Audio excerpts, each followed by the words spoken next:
आमे देबु अधिक दिल्ली देव सस्ता खोद राज्य सरकार को टार्गेट करी एपरी कहिसेंती पूर्वतन मंत्री श्रीकांत जेना। आम राज्य में थिबा माछकुंड हीराकुद डैम तालचेर कोयला खनि उत्पादन हेउछि विद्युत मात्र ओडिशा रे अधिक दर रे विद्युत व्यवहार करुछंती उपभोक्ता। आमठारु विद्युत किणी दिल्लीवासी को सस्ता रे विद्युत जोगाई देबे बोली घोषणा करिसेंती दिल्ली सरकार। दिल्लीवासी यूनिट पिछा 1 टंका 25 पैसा देउथिला बेले आमे 200 यूनिट को 860 टंका देउछु। सेहीपरि 400 यूनिट को 1760 टंका देबाकू पड़ुछु बोली से कहिसेंती।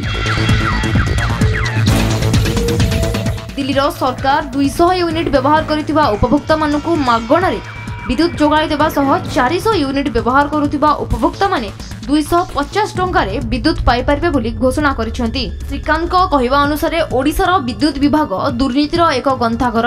एथिरे ऑफिसर नेता शामिल रहिसेंती।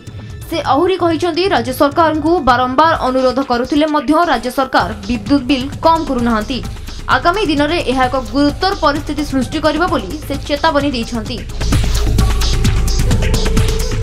200 यूनिट पर्यंत जदि आमे व्यवहार करू मासकू ताहले आमको दवा पड़ो 820 टंका किंतु 200 यूनिट जदि दिल्ली रे व्यवहार करछंती से उपभोक्ता गोटे नुआ पैसा दवाकू पड़ो ना।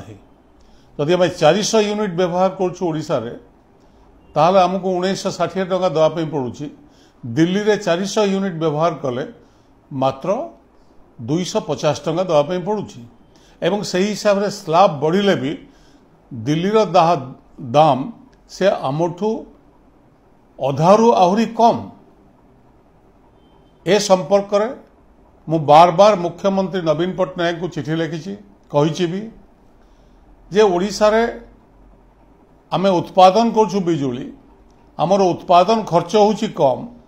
आमर पानी आमर कोयला माछकुंड रो पानी हीराकुद रो पानी एवं तालचेर रो कोयला रो उत्पादित होउथिबा बिजुली को आमे अधिका पैसा दबो एठी कंज्यूमर माने अथच आमठू किणी दिल्ली रे से माने मागणार देबे आ पछरे रहस्य कोन।